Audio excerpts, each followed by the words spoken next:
The freedoms we enjoy as Americans are protected by those who serve in the military. But for some veterans, the battle doesn't end when they get home. In part one of a Veterans Day special report, Sam Matheny has a story of one Vietnam vet and the problems his family still faces nearly 50 years after his service. 8 years old, you know, dad's in there. You look up to him, door's shut, and he's bawling his eyes out asking, why did this happen to me? Why am I still alive? I'd be better off not. He did love his country, and he felt it was his duty to enlist in the Navy. 67-year-old Donald Rakowski lived and died U.S. Navy. As a petty officer 3rd class, Rakowski served on an ammunition ship as an electrician during the Vietnam War.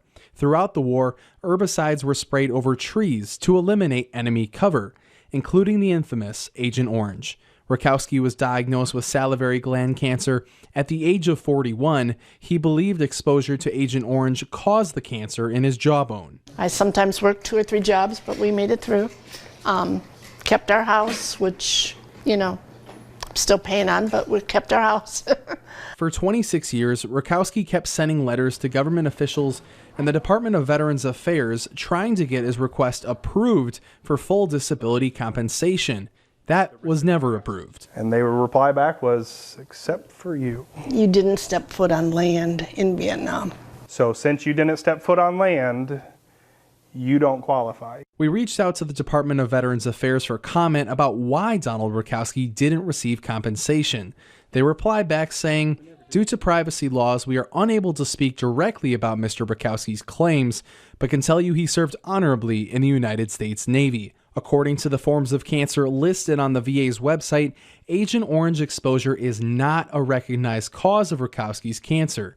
Peoria County Veterans Service Officer Will Stodgel reviews veterans' cases and says he's not aware of any cases that prove the cancer was linked to Agent Orange. So regardless of the issue or the question, we want to be able to, if not fix and complete the veteran's need, at least give them the information necessary to proceed and know who to speak with. Donald Rakowski didn't archive just a few letters and documents. His widow, Sally, says he kept an archive of every single one from 1985 to 2005.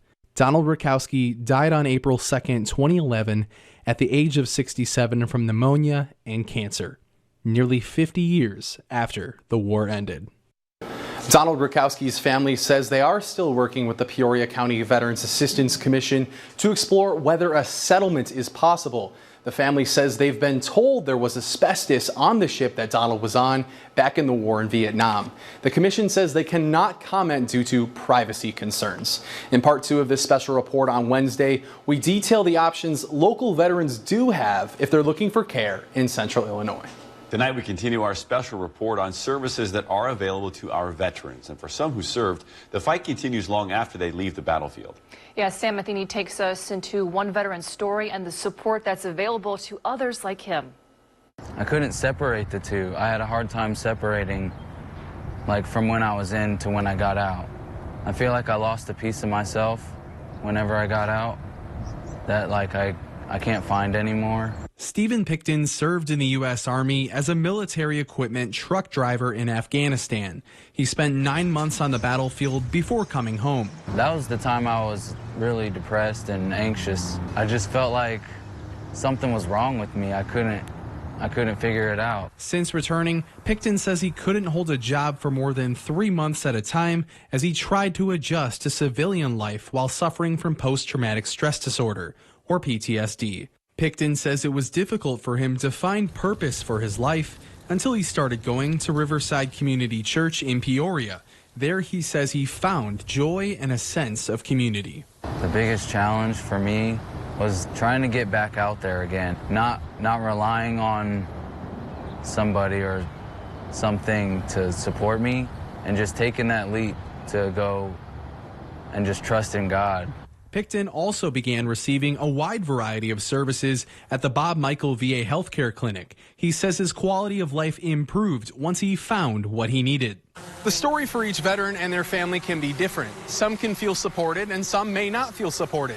Whatever the scenario, the Peoria County Veterans Assistance Commission and VA Ileana Healthcare encourage veterans who are looking for support to come and talk to them. all of us veterans need the opportunity to discuss our problems with somebody. And then from there, their local county VSO will be able to take care of them and get them the help that they need. Picton and other veterans we've talked to off camera say they feel there's a strong veterans community here in Peoria.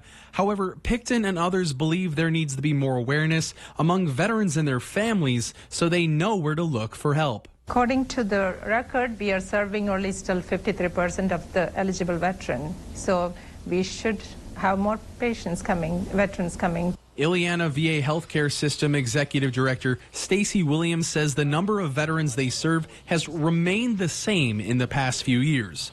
But she wants more veterans to come in and talk with her team. Not all veterans have the same eligibility for VA benefits. And that enrollment and eligibility team can help veterans kind of navigate through their eligibility for VA benefits. I had to find out kind of the hard way by just floating around town and running into the right people at the right time. But thank God I was led here to Peoria, where they embrace veterans. I love it here.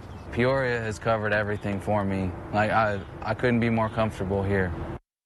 If you are a veteran or a veteran's family member, there are a variety of locations to apply for care, but it's important to know the difference between them. The Peoria County Veterans Assistance Commission on Dries Lane works with veterans to help them understand their benefits. Each county has one just like this.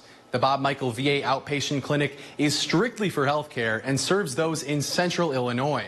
We'll have links available to these resources within this web story on our website, 25newsnow.com.